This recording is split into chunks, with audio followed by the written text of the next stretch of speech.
प्यारे बच्चों, good morning. पिछले वीडियो में हम लोग वृत्त का क्षेत्रफल चैप्टर को पढ़ रहे थे, जिसमें इसके सारे फार्मूले को आपको बता दिया गया था। आज हम लोग इसके एक्सरसाइज पे चलते हैं और एक्सरसाइज के क्वेश्चन को सॉल्व करते हैं। ठीक है, तो देखिए प्रश्नावली 12A में पहला क्वेश्चन क्या कह रहा है कि दो वृत्त की त्रिज्याएँ क्रमशः 8 सेंटीमीटर और 6 सेंटीमीटर है। तो दो वृत्त हैं तो जिसकी त्रिज्या 8 सेंटीमीटर और 6 सेंटीमीटर, उस वृत्त की त्रिज्या ज्ञात करो जिसका क्षेत्रफल इन दोनों वृत्तों के क्षेत्रफलों के योग के बराबर है। तो मान लीजिए कि उस वृत्त की त्रिज्या बतानी है कि जिसका क्षेत्रफल इन दोनों क्षेत्रफलों के योग के बराबर है। तो ये बड़ा वाला वृत्त होगा। ठीक है, मान लीजिए कि इसकी त्रिज्या r है। हल जब करेंगे इसका सलूशन, तो मान लीजिए माना जो बड़ा वाला वृत्त है उस वृत्त की त्रिज्या क्या है, वृत्त की त्रिज्या r है। ये चीज़ तो कहा क्या है, तो ऐसे में इसका क्षेत्रफल क्या होगा, प्रश्न से कर दो भाई।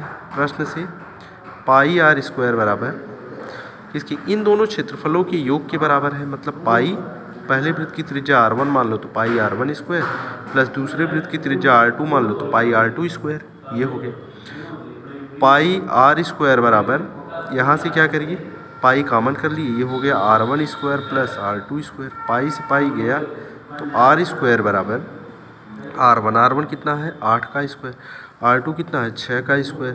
तो r स्क्वायर बराबर 8 अठाई 64 धन 6 साहक 36। तो r स्क्वायर बराबर ये हो गया 64 धन 36 बराबर 100। तो ये इम्प्लाइज डेट r बराबर होगा √100। तो r बराबर 10। ठीक, r बराबर 10 सेंटीमीटर। मतलब जो बड़ा वाला वृत्त है, ठीक, उस बड़े वाले वृत्त की त्रिज्या कितनी होगी, 10 सेंटीमीटर होगी। ठीक है, ज़रा सा आप लोग अब क्वेश्चन नंबर 2 पे चलिए और क्वेश्चन नंबर 2 देखिए अपनी बुक में क्या है। क्वेश्चन नंबर 2 देखिए, ये कह रहा है कि दो वृत्त की त्रिज्याएँ, तो मान लीजिए पहला वृत्त जो है उसकी त्रिज्या कितनी है 19 सेंटीमीटर है ये, और दूसरे वृत्त की त्रिज्या कितनी दिया है 9 सेंटीमीटर दिया गया है। ये कह रहे हैं कि उस वृत्त की त्रिज्या ज्ञात कीजिए जिसका परिधि इन दोनों वृत्तों की त्रिज्याओं के परिधियों के योग के बराबर है। तो सेम वही बात है, वहाँ क्षेत्रफल था, यहाँ पे क्या दिया है, परिधि दिया है। तो ऐसे में हम लोग क्या करेंगे भाई कि जो बड़े वाले की परिधि है, मतलब पाई 2 पाई r, ये छोटे वाले जो दिए गए हैं 2 पाई r1 प्लस 2 पाई r2 के योग के बराबर है। ये चीज़ ठीक है।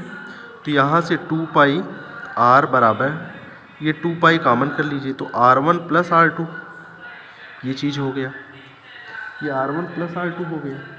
अब आगे क्या होगा, 2 पाई से 2 पाई कट गया तो r बराबर r1 प्लस r2, मतलब दोनों की त्रिज्याओं के योग के बराबर है। तो यहाँ से क्या आया, r बराबर r1 की वैल्यू कितनी दी गई है 19 धन 9, r2 ये है। तो r बराबर कितना आया 9 1 10 हो जाएगा, मतलब ये 20 हो गया, 20 8 28। मतलब जो बड़ा वाला वृत्त है उस वृत्त की त्रिज्या कितनी होगी 28 होगी। ठीक है, ये चीज़ देखिए भाई। आप लोग क्वेश्चन नंबर 3 पे चलिए।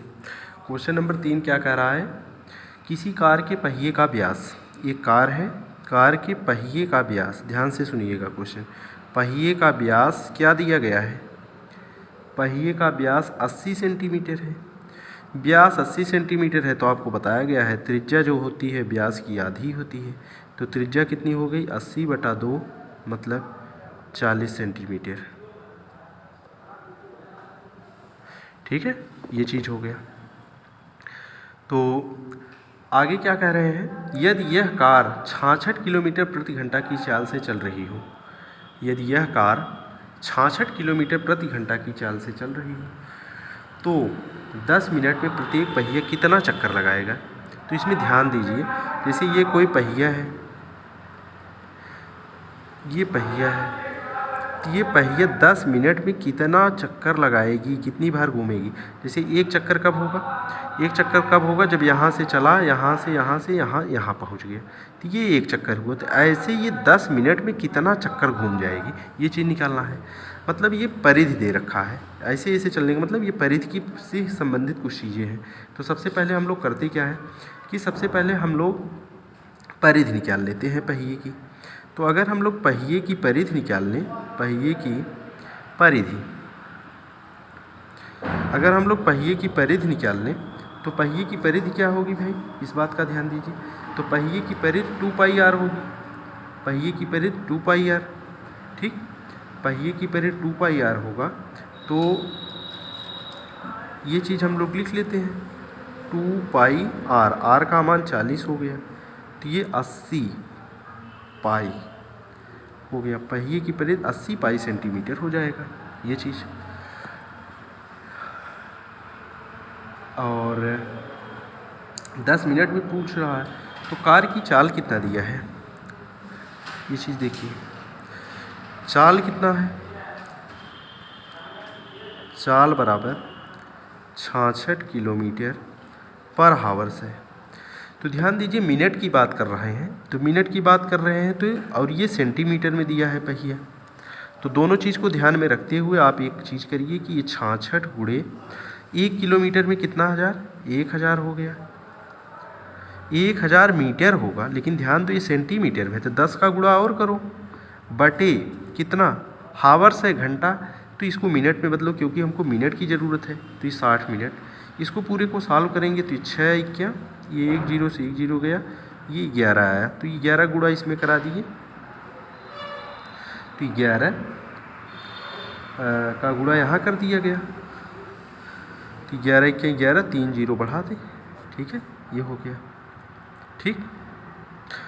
और ये एक मीटर, मीटर को सेंटीमीटर, 1 मीटर बराबर 100 सेंटीमीटर है भाई, काहे भूल कर रहे हैं, तो 1 0 और हो जाएगा, ठीक है। इस चीज़ का ध्यान दीजिए। तो ये सेंटीमीटर पर मिनट हो गया, मतलब जो चाल है पहिए का वह इतना सेंटीमीटर पर मिनट है, 1 मिनट में इतना सेंटीमीटर पर मिनट चलता है। तो 10 मिनट में तय दूरी कितनी होगी, 1 मिनट में, पर मिनट में ध्यान दो, पर मिनट में इतना है तो 10 मिनट में कितना होगा, तो 10 मिनट में तय की गई दूरी, तय की गई दूरी, तो 10 मिनट में तय की गई दूरी कितनी होगी, यही टोटल इतना गुणे 10, तो 5 0 हो जाएगा। इतना दूरी तय करेगी 10 मिनट में, इतना सेंटीमीटर की दूरी तय करेगी। तो पूछ रहे हैं 10 मिनट में कितना चक्कर लगाएगी, 10 मिनट में कितना चक्कर लगाएगी। तो 10 मिनट में चक्करों की संख्या के लिए आप क्या करोगे, तो सबसे पहले आप क्या करिए कि यहाँ मान लीजिए कि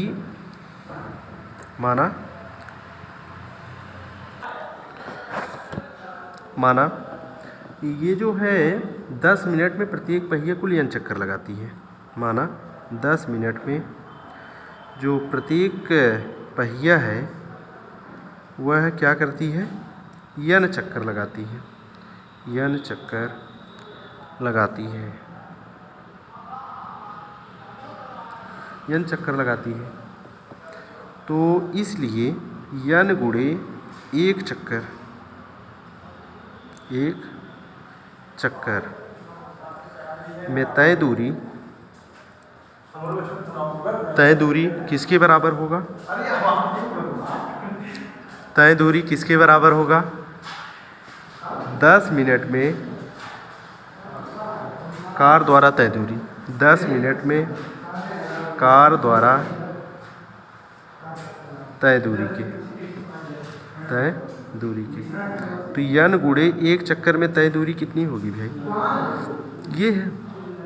ध्यान दो कि 1 चक्कर में इतनी दूरी तय करता है वृत्त की परिधि की 80 पाई के बराबर। तो n चक्कर में ये इतने का गुणा हो जाएगा। जैसे 2 चक्कर में कितना, 1 चक्कर में जैसे कोई 6 सेंटीमीटर दूरी तय की है, 2 चक्कर में 12 का करेगा, 3 चक्कर में फिर गुणा कर देंगे, तो इसी तरीके से आगे जाएंगे। तो ऐसे n चक्कर की बात कर रहे हैं तो 1 चक्कर में कितना चलता है, 80 पाई सेंटीमीटर। तो n चक्कर में कितना चलेगा, 80 पाई गुणे n बराबर 10 मिनट में कार द्वारा तय की गई दूरी। 10 मिनट में कार द्वारा तय की गई दूरी कितनी है, इतना है, टोटल इतना कर दीजिए। ये तो और n का मान 22/7 दिया है। तो यहाँ सॉरी पाई का मान 22/7 है, तो n बराबर ये कितना हो गया 11 लिख के 50/80, पाई का मान 22/7, तो 7 ऊपर चला गया ये चीज़। ठीक है, इसी को सॉल्व कर देंगे, एक ठीक है, 2 से कैलकुलेट कर देंगे, इसको काट देंगे। ठीक है, पूरा कैलकुलेशन करेंगे तो ये आपका आ जाता है 4375। कितना आएगा 4375। कितना चक्कर लगाएगा ये 10 मिनट में 4375 चक्कर लगा लेगा। ठीक है, तो आज की वीडियो में बस इतना ही। नेक्स्ट वीडियो में और क्वेश्चन आपको सॉल्व कराए जाएंगे। ठीक है, धन्यवाद।